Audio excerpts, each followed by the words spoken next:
अपनी वाइफ से कैसे मिले आप? अरेंज मैरिज है, लव मैरिज है?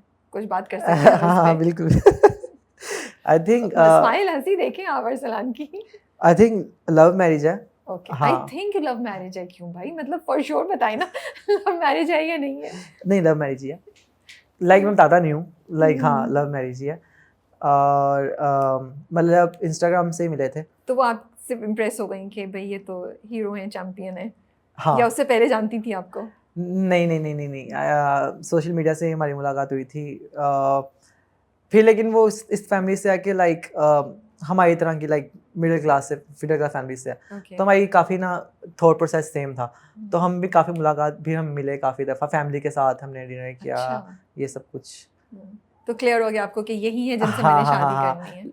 हाँ, ये थोड़ी सी ना चीज़ है कि दुनिया के अंदर लोग कहते हैं कि ना अगर आपको लाइफ पार्टनर सही मिल जाता है ना तो आपकी लाइफ काफ़ी आसान हो जाती है। सही बात है। क्योंकि जो स्पोर्ट्स पर्सन किसी भी गेम के अंदर, या अगर वो शादी कर लेते हैं उनकी लाइफ बर्बाद हो जाती है, या तो उनकी लाइफ अच्छी हो जाती है। ओके। लेकिन क्वेश्चन ये है कि आपको आपका लाइफ पार्टनर चुनना पड़ता है जिसका कि थिंकिंग मैच हो।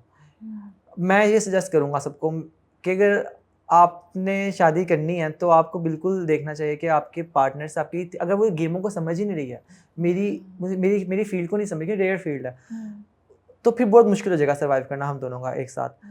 तो हमने आई थिंक हमने दो साल 2 साल बाद शादी की थी।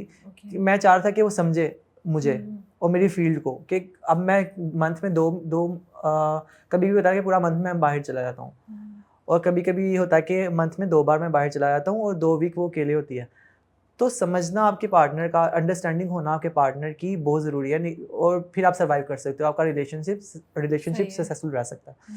तो ये चीज़ भी है, और लेकिन मैरिज से अच्छा कोई गिफ्ट नहीं है। वाओ, माशाल्लाह। हाँ तो वो टेकन प्लेयर थी? नहीं, नहीं, उन्होंने हमारी सीखा? बनती नहीं है, उसे गेमों का पता ही नहीं है। ओके। वो कोई मोबाइल गेम भी नहीं खेलती है। मैं कहा, ओके। कुछ तो खेल लो यार, हाँ। मतलब बट अच्छा है ना, आपको थोड़ा चेंज भी मिलता होगा ना, आप हर बार गेम से सराउंडेड रहते हैं, तो वो हाँ। आपको थोड़ा चेंज मिलता है वहां और से।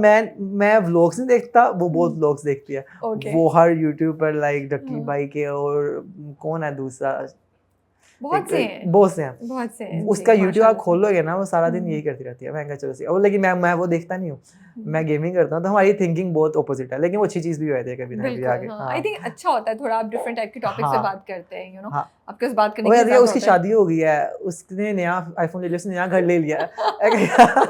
तो एक्सपेक्ट करती है मैं भी लूँ ये चीज़ें ना, या उसने नया आईफोन लिया है, उसने नया अपार्टमेंट ले लिया है, कोई लड़का है पता नहीं कौन, यूट्यूब पे पता नहीं, उसके बारे में बताते रहते हैं, लेकिन हाँ मास माँ सफदर, हाँ हाँ हाँ।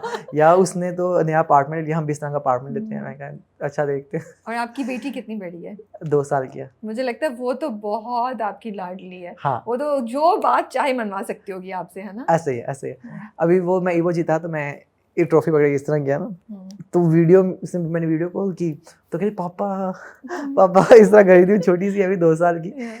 तो हाँ ऐसा ही है।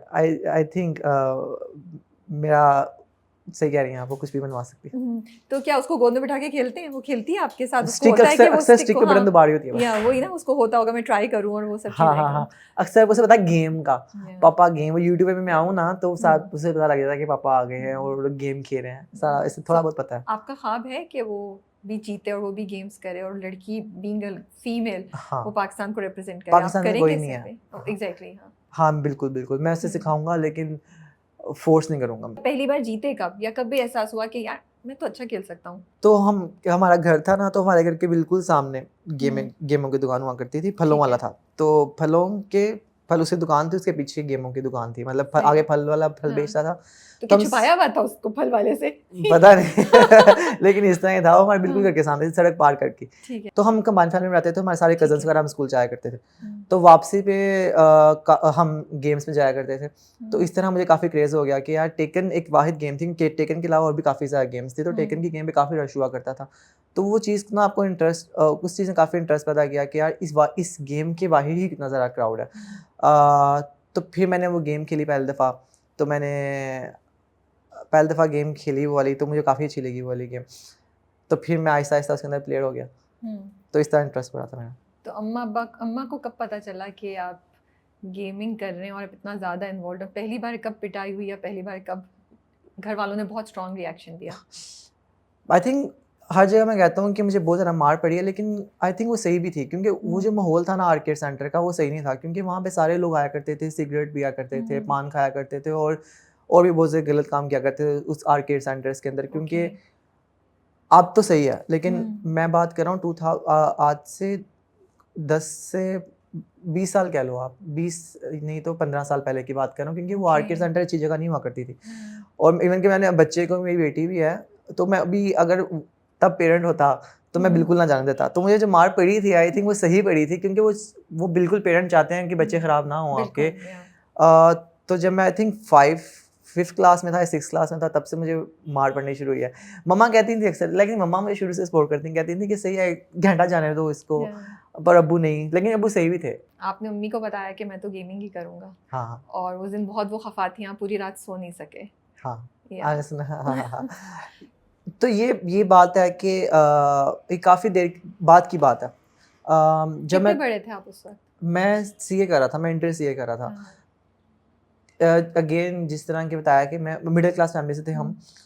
तो पापा की जब पापा फोत हो गए ना, तो फिर यही हुआ अच्छा, उससे पहले आपके फादर की डेथ हो हाँ, गई थी? पापा को आई थिंक 15-20 साल हो गए हैं फोत हुए ओके। को। ओह! फिर तो आपकी फैमिली और भी ज़्यादा एक डिफरेंट हाँ, सिचुएशन में होगी। हाँ। हुँ। 2 चीज़ें हुई उनकी वफ़ात के बाद। फर्स्ट चीज़ ये हुई कि मेरे लिए मुझे आज़ादी मिल गई, हुँ।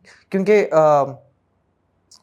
पहले वो रोका करते थे, उनका खौफ था घर में, बाप का हमेशा खौफ रहता ही है या कि बिल्कुल। मेरी बेटी है, हमारे कहते हैं पापा आ जाएंगे, पापा मारेंगे, लाइक वो चीज़ रहती है आपके ज़हन में, बचपन से डाली जाती है बच्चे के ज़हन में, मेरी बेटी के ज़हन में भी है कि आगे काम नहीं करना, तो प्रेशर आपके ज़हन में रहता है, खौफ एक।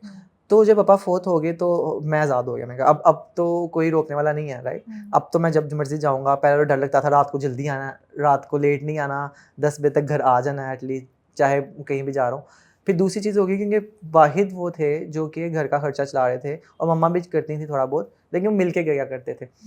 तो फिर पैसे और भी कम हो गए, क्योंकि जो लेट्स से मुझे नहीं पता कितने आते होंगे तब, लाइक 30-40-50 हज़ार जितना भी आता था वो नहीं आने लग पड़ा।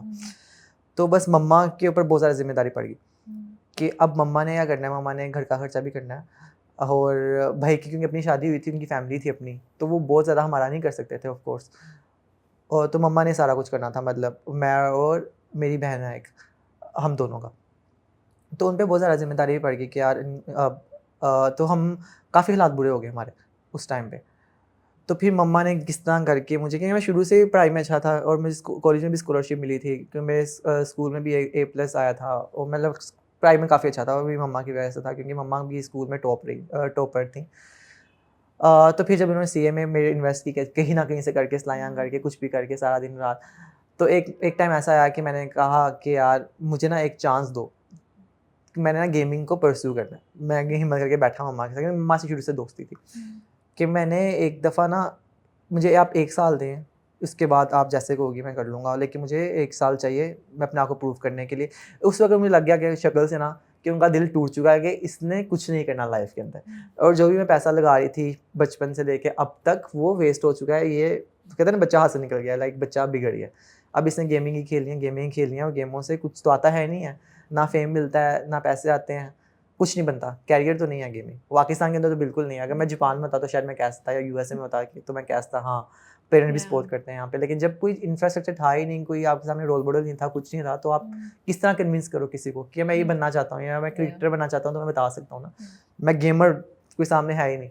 तो वो काफ़ी एक इमोशनल मोमेंट था, मम्मा के लिए भी, और इवन कि मेरे लिए भी वो काफ़ी इमोशनल लेकिन मोमेंट उन्होंने था। आपको मना नहीं किया उस वक़्त? बस सुना आपकी रोका, बात? रोका। रोका, अच्छा। बताया भी कि वेस्ट हो रहे हैं पैसे, लाइक वो शक्ल से बता रही थी कि सोच लो, नहीं तुम कर लो। मैंने कहा नहीं हुआ एक मौका नहीं। मेरे दिल से मुझे लग रहा था कि ना मैं पे बैक कर दूँगा जितना भी है। ओके। हाँ। आप कहाँ जा रहे थे उस वक़्त? क्या करने वाले थे? वो था कि मेरे दोस्त थे, उनसे मैंने कहा था कि ना मुझे वीज़ा वगैरह, मेरा पासपोर्ट करके दो, क्योंकि हम बहुत ही गरीब थे, लाइक बहुत गरीब। एक टाइम याद है कि ना हम घर में पैसे नहीं थे, तो हमने पता नहीं मम्मा का प्राइज़ बॉन्ड था, क्या प्राइज़ बॉन्ड हुआ करते थे जी, ना, जी, जी। तो वो हमने दिया मम्मा ने सब्ज़ी वाले को, कि हमारा Okay. प्राइस बॉन्ड ही है तो प्राइस बॉन्ड से हमें सब्जी दे दो। तो पैसे नहीं थे, कैश नहीं था, तो प्राइस बॉन्ड जमा किए हुए थे, तो प्राइस बॉन्ड से तो सब्जी वाले ने वो दे दिया, तो मतलब इतने हालात खराब थे। तो उस क्या बात हो रही है आपने अपने दोस्तों को बोला कि वीज़े हाँ के हाँ लिए आपको हेल्प फिर चाहिए। मतलब घर तो पैसे नहीं थे हम्म, ऑफ कोर्स, तो फिर मैं दोस्तों को बोला कि यार मुझे ना मेरा पासपोर्ट नहीं था, तो मैं पासपोर्ट बना दो। किसी दोस्त ने पासपोर्ट बना के दिया, किसी ने कुछ करके दिया, किसी ने आर्किड्स दिखला कर दी मुझे। तो फिर मैं ओमान जा रहा था, मैं कहा ओमान जाता हूँ, वहाँ से देखते हैं क्या बनता है। तो ये था, ओमान जाके मैं जीत गया था। ओमान जाके जीते थे? हाँ। पहले वाले में आप हारे नहीं थे? नहीं ओमान जाके मैं जीत गया था। फिर मैं ओमान के बाद मलेशिया गया था, तो मलेशिया में हार गया था। उसके बाद दुबई गए थर्ड टाइम हाँ, लेकिन मलेशिया में जब मैं हार गया तो वहाँ पे अच्छी चीज़ ये हुई कि वहाँ से मुझे स्पॉन्सर मिल गया था। ओमान में जब मैं जीता ना, तो वहाँ पे एक दुबई की कंपनी थी वी स्लैश करके, ओके। तो उन्होंने कहा कि यार ये लड़का काफ़ी अच्छा है, क्योंकि ओमान में जीत गया था। उन्होंने कहा कि आप हमारी जर्सी लो, आप मलेशिया जा ही रहे हो तो हमारी जर्सी पहन लेना। ओके। तो वहाँ जाकर अगर आप टॉप 3 में या टॉप 8 में आ गए तो हम आपको स्पॉन्सर कर देंगे। तो मैं टॉप 9 मतलब 9th प्लेस से था। Just by one. हाँ, लेकिन फिर भी मुझे स्पॉन्सर कर दिया था, Yeah. क्योंकि हम आपको एक और चांस देते हैं, हमने देखा कि आप 9th पे आए हो। Then I went to Dubai, और वहाँ से मैं जीत गया, तो वहाँ से भी मेरे जहाँ पे करियर का पहली आगाज़ बार हुआ। आपने वो जो जापानीज कोरियन वो जो हाँ विनर थे उनको आपने हराया हाँ था, हाँ राइट? हाँ नी नी, हाँ। नी